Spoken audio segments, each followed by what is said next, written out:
મજામાં છો ને? હું પણ મજામાં છું, તમે પણ મજામાં જ હશો. તો આજે આપણે એક પંજાબી સબ્જી બનાવવાની છે, તો એની માટે તમને સબ્જી બતાવું. એને આપણે પહેલાં દહીંમાં મૂકવી પડશે મસાલા કરી. તો એની માટે આપણે પહેલાં 2 થી 3 ચમચી દહીં લેવાનું છે. બહુ ખાટું ન હોય, મીડિયમ. થોડુંક પનીર પડ્યું હતું તો કે એક સબ્જી બની જાય એટલું, તો મેં કીધું લાવો તમારી સાથે શેર કરું. એની અંદર આપણે ચણાનો લોટ નાખવાનો છે 2 ચમચી. એની અંદર આપણે બધા રેગ્યુલર મસાલા કરવાના છે આપણા. 1 ચમચી જેટલું લાલ મરચું, થોડીક હિંગ, ધાણા જીરું પાવડર 1 ચમચી, ને સપટી હળદર. પછી આ કસ્તુરી મેથી છે, એને મસળી નાખવાની છે થોડું.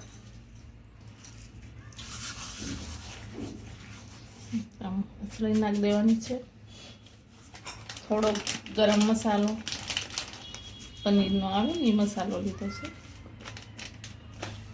થોડું મીઠું, અડધી ચમચી જેટલું. પછી આદુ લસણની પેસ્ટ છે એ નાખવાની છે.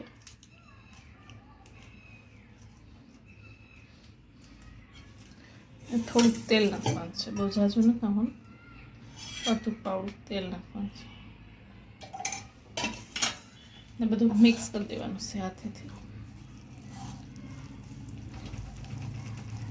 બધું મિક્સ કરી દઈશું. ઘરમાં થોડું પનીર પડ્યું હતું તો કે શું બનાવશું એમ થતું હતું. થોડીક ગ્રેવી બનાવીને થોડી આવી રીતનું એક સબ્જી બની જાય પંજાબી. મિક્સ થઈ ગયું છે. એની અંદર આપણે ડુંગળી મોટી મોટી કાપેલી છે એ ડુંગળી નાખી દઈશું. કેપ્સિકમ છે એ કાપીને નાખી દઈશું. પનીર છે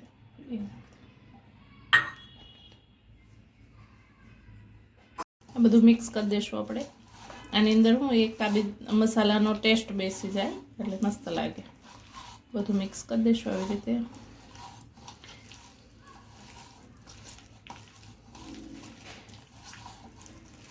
બધામાં કોટિંગ થઈ જવું પડે એવી રીતે મસાલો બધે કોટિંગ થઈ જવો પડે, નકર પછી હા ઓલું લાગશે હાવ મોળું.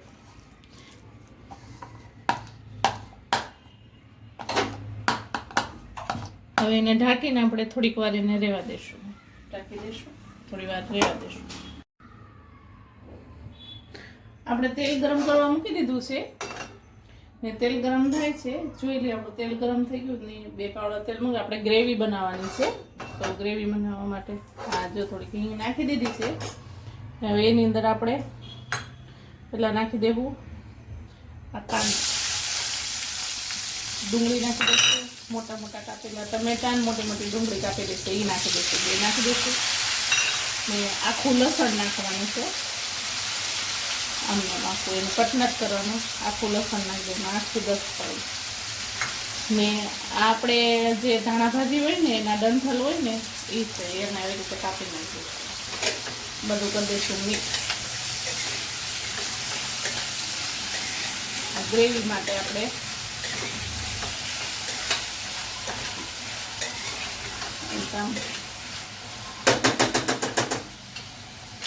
એની અંદર થોડુંક મીઠું નાખી દેવું આપણે ગ્રેવી નાખવાનું. તો અડધી ચમચી જેટલું મીઠું,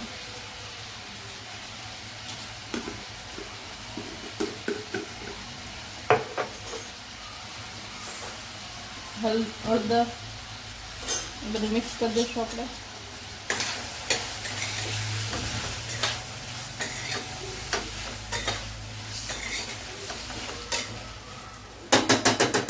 હવે એને આપણે થોડી વાર થવા દઈશું.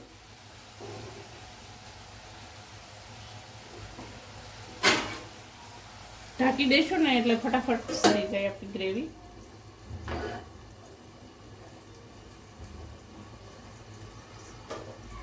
જે આપણે પનીર ને કેપ્સિકમ ને ડુંગળીની જે રાખ્યા હતા ને એમાં આપણે થોડાક ટમેટા હોય ને હે એ ટમેટાને અંદરનો બી હોય ને એ બીનો ભાગ કાઢી નાખવાનો. આવી રીતે આમાં આપણે નાખી દઈશું.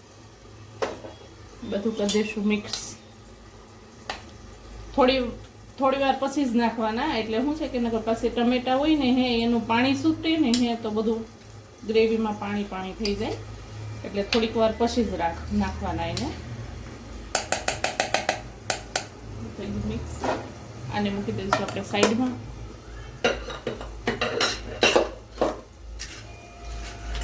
આપણે ગ્રેવીને જોઈ લઈશું.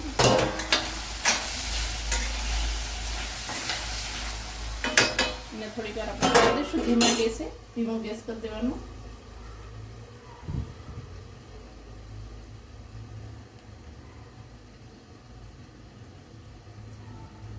આપણે હવે ગ્રેવી જોઈ લઈશું. આ બધું આપણે હવે એને ઠરવા મૂકવાની છે. આપણે મિક્સરમાં પીસવાનું તો આપણે ઠરવા મૂકવાનું છે. તો આપણે હવે ગેસ કરી દઈશું બંધ. ને હવે જે આપણે જે ગ્રેવી બનાવી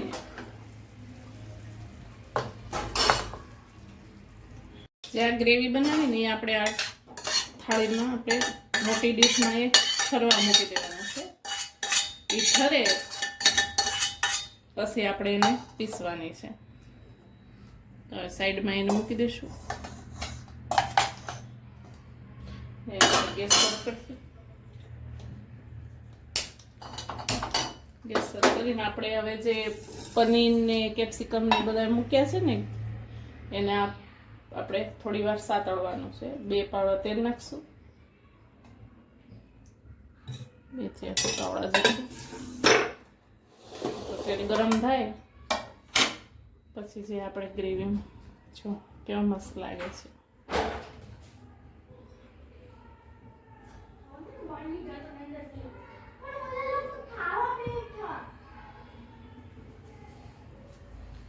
તેલ ગરમ થઈ ગયું છે.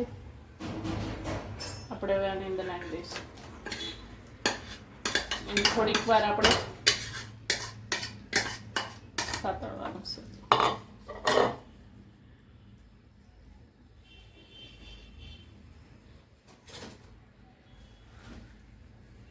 બહુ ફૂલ નથી કરવાનો ગેસ. આપણે ધીમા ગેસે જ એને સાતળવાનો છે. આપણી ગ્રેવી છે ને એ બધી ચણા લોટ નહીં નાખ્યું છે કે નહીં એટલે બળી જાય.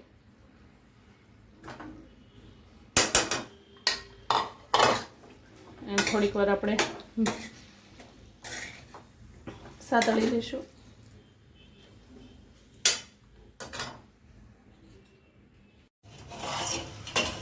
આપણે આ સતળાઈ ગયા છે.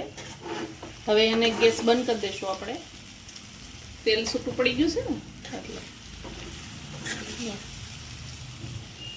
હવે આપણે એક બાઉલમાં કાઢી લઈશું. આ જે બાઉલમાં હતા ને એમાં કાઢી લઈશું. આપણે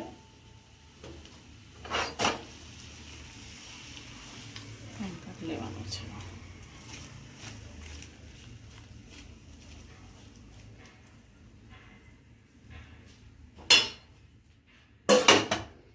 ને જે આપણે આ ટમેટા અને ડુંગળીની ગ્રેવી કરવાની છે ને એ ઠરી ગયું છે.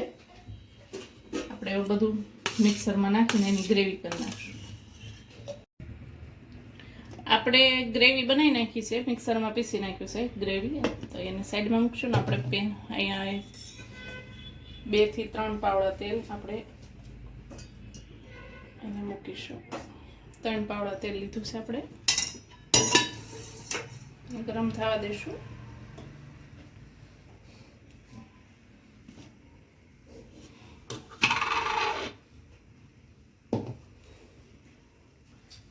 આપણે જે પનીર ને કેપ્સિકમ ને બધું સાતળી નાખ્યું હતું એ પણ તૈયાર છે.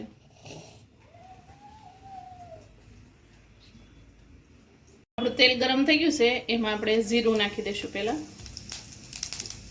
થોડી હિંગ નાખી દઈશું.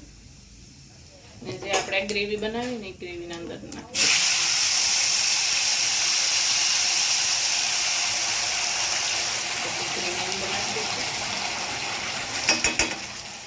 તમે એકવાર ઘરે ટ્રાય કરજો, બહુ મસ્ત. જો પનીર ન હોય ને હે તો તમે ખાલી કેપ્સિકમ ટમેટા ને ડુંગળી ને એવી રીતે નાખવું તો બનાવું તોય બહુ મસ્ત લાગે છે. આપણે મિક્સર ધોઈને અંદર નાખી દઈશું પાણી.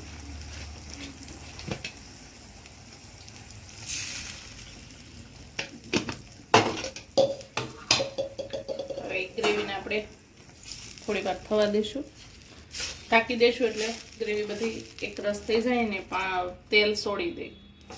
આપણે એને ઢાંકી દઈશું. આપણી ગ્રેવી સડી ગઈ છે, એ જો એક રસ થઈ ગઈ છે. આમાં તમારે પાછી આદુ લસણ ને મરચાંની પેસ્ટ નાખવી હોય તો નાખી શકો છો, મેં તો નથી. હવે એમાં મસાલા કરી દઈશું આપણે. 1 થી 1.5 ચમચી જેટલું આપણે કાશ્મીરી મરચું, ધાણા જીરું, થોડી હળદર, આપણે ગરમ મસાલો નાખી દઈશું, પનીરનો મસાલો પંજાબી. તો આપણે બધું મિક્સ કરી દઈશું. ક્યારે મીઠું તો બરોબર જ છે, જો તમારે વધારે નાખવું હોય તો નાખજો. આપણે બધાએ ગ્રેવી બનાવતા થાય ક્યારેય આપણે નાખ્યું છે મીઠું, ને પછી આ ઓલું પનીરને ગ્રેવીમાં મેરીનેટ કર્યું ક્યારે એને નાખ્યું છે. એટલે આપણે હવે એને પછી ટેસ્ટ કરશું, જો આપણને ઓછું લાગશે તો આપણે નાખશું. આપણે હવે ઢાંકી દઈશું ને થોડી વાર એને થવા દઈશું, મસાલા મિક્સ થઈ જાય ને ત્યાં સુધી. જો તેલ બધું સૂકું થઈ ગયું. તમારે જો બટરમાં બનાવવું હોય તો તમે બટરમાં બનાવી શકો છો, ને તમારે જો ટમેટાની ને ડુંગળીની ગ્રેવી ન કરવી હોય ને તો તમે ઝીણું ઝીણું પણ સમારી શકો છો. આપણે આ બધું પનીર ને કેપ્સિકમ ને ડુંગળીને નાખી દઈશું. બધું ગ્રેવી થઈ ગઈ છે મસ્ત, સુગંધ પણ એટલી મસ્ત આવે છે ને.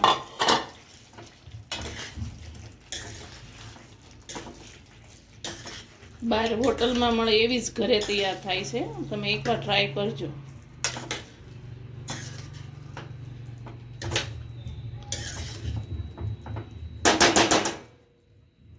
હવે એની અંદર આપણે ઘરની મલાઈ આવે ને એ મલાઈ નાખી દઈશું, 2 ચમચી જેટલી મલાઈ મિક્સ કરી દઈશું. આપણે હળવા હાથે આપણે હલાવવાનું છે બહુ.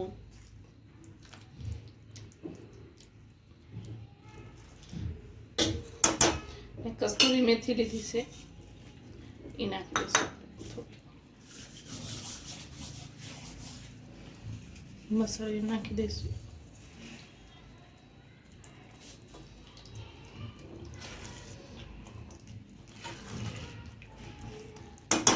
હવે એને આપણે થોડી વાર ઢાંકી દઈશું એટલે બધું મિક્સ થઈ જાય. આપણે જોઈ લઈએ, આપણી સબ્જી તૈયાર છે. ને મસ્ત પંજાબી સબ્જી આપણી તૈયાર છે. હવે એની અંદર આપણે લીલા ધાણા નાખી દઈશું. ગેસને કરી દઈશું બંધ. બધું મિક્સ કરી દઈશું. તમે પણ એકવાર ઘરે બનાવજો. આપણે સબ્જીને સાઈડમાં મૂકી દઈશું ને આપણે હવે લચ્છા પરાઠાની તૈયારી કરશું. આપણા પરાઠા થઈ ગયા છે, લચ્છા પરાઠા, ને હવે આપણે સર્વ કરી દઈશું. આપણે સબ્જી લઈ લઈશું.